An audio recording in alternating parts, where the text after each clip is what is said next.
Hello, Sawyer Knights. Welcome to my Arrow Season 6 review. This is for the whole season since the season just ended last night with the finale, and it was a pretty epic finale, if I do say so myself.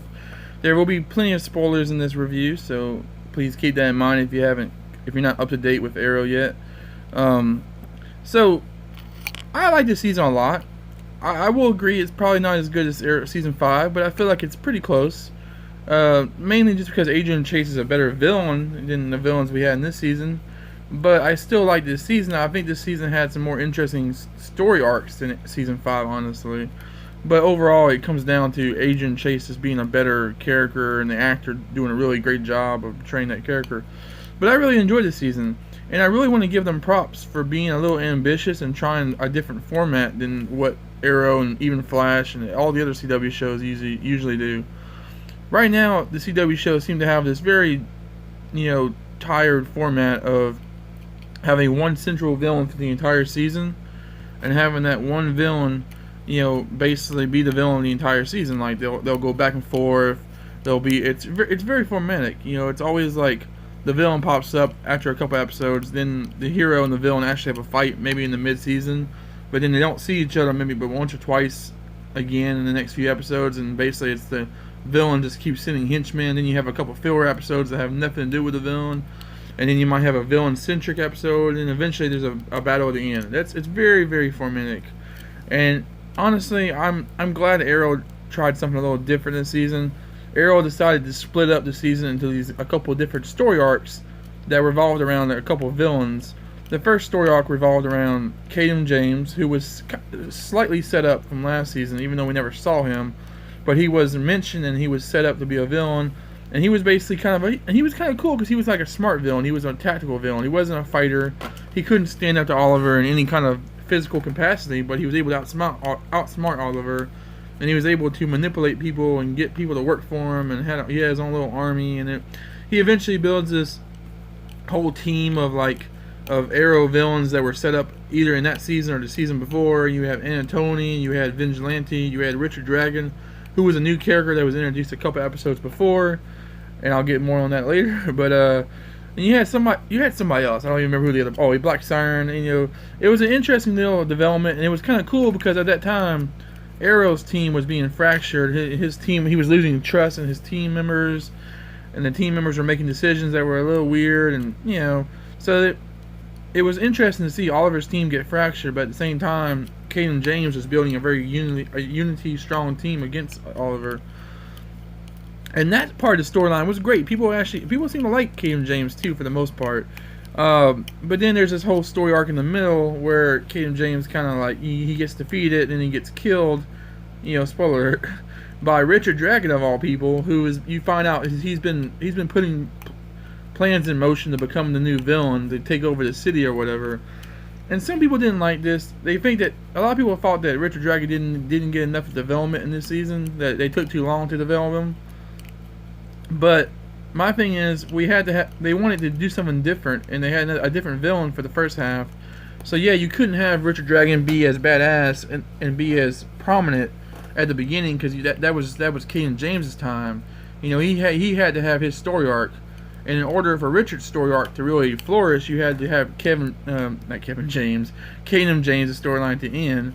So yeah, I think that was perfect the way they did it, and I applaud them for being ambitious. So the second half of the season, which focuses more on Richard as the villain, is a little clunky at times.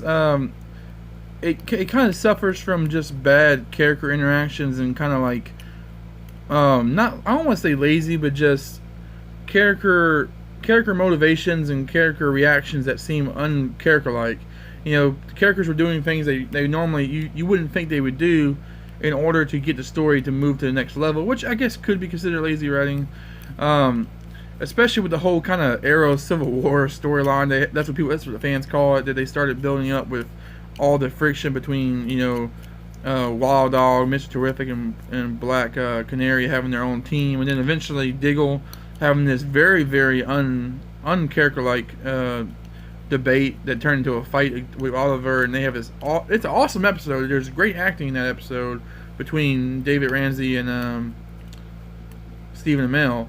But the episode just felt like something. It felt like something that Diggle wouldn't really do, and it was interesting.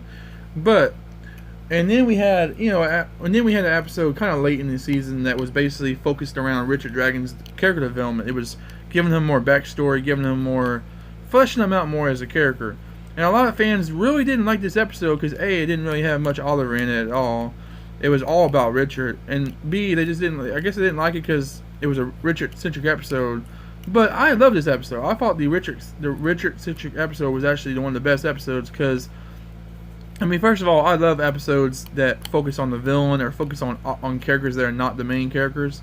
I love when we get a different perspective, especially in a show like this where we always see Oliver all the time. It was fun to always see Oliver like on news reports or whatever, and just to mainly see Richard Dragon. And I like Richard Dragon as a character. I like the actor too. The actor's played in many things that I like, and he's played many characters that I like. So it was fun to see an episode focused around him. My one complaint about Richard Dragon as a villain is that he doesn't really fight enough. Like, he doesn't get enough cool fight scenes, even though his character is built up to be a really badass fighter, and in the comic books he's a really badass fighter. So why don't we get to see him fight more often? I don't want to jump around too much, but the finale, he does get a really good fight scene, which is finally we get a good fight. There is a couple good fight scenes with him, but for the most part, they kind of portray him as more of a intimidating villain that doesn't really need to fight all that much. But when he does fight, he's very powerful and he's very precise and very effective when he fights. They definitely do a good job of showing that he's not overly fancy or flashy with his fighting style, which I think ends up making for less dramatic and cool fights because, let's face it, we all love seeing people jump in the air and do spin kicks and stuff. I mean, watch Daredevil. That's some of the best fight scenes ever because of that. But Richard has a much more like brawler, down to earth kind of, minimum effort kind of fighting style. It feels like. So yeah, but that's something to be said about the character and the way they built the character up. I think the season actually ends on a really strong note. They have some really good development with the character. And he's not dead. He definitely survives the end of the season. And I'm okay with that because we've killed a lot of the main villains lately. Like the last 3 or 4 seasons, they've killed the main villains. So I'm glad with having a villain that... I mean, obviously he's not going to be the main villain the next season, but it would be cool to see if he overlaps a little bit, pops up in here every now and then. That would be really cool. I'm totally down for stuff like that. I like when there's villains around that can come in and out and make for more. I think it makes more interesting TV when you have a rogues gallery that can just pop in and out whenever the team decides it's necessary. Look at Flash. Flash does that a lot. Now, they haven't done it a lot lately, but in previous seasons they've always had these villains that just linger around, either in prison or whatever, and it works well whenever they do pop up. I used to always look forward to seeing like Flash episodes where like Gorilla Grodd would pop up, or Flash episodes where Pied Piper would come out. Characters that were never the main villain, but they're always there. So all in all, I think the season is really strong. The cliffhanger at the end, where Oliver going to prison, it was kind of already, it was pretty much telegraphed, like by the name of the episode, Life Sentence. But it's still interesting. I know it's not going to stick forever. I mean, Oliver will eventually get out of prison because he can't really have a Arrow season without Arrow. I just hope they don't do like Flash this season and have him Flash got out of his prison like within 1 episode. So hopefully Oliver stays in his prison for a few more episodes than that. And I would love to see just like little, basically you could have like island flashbacks where Oliver, but instead of flashbacks, it's just present day, showing Oliver surviving in prison, showing him fighting people, showing him making friends, protecting people.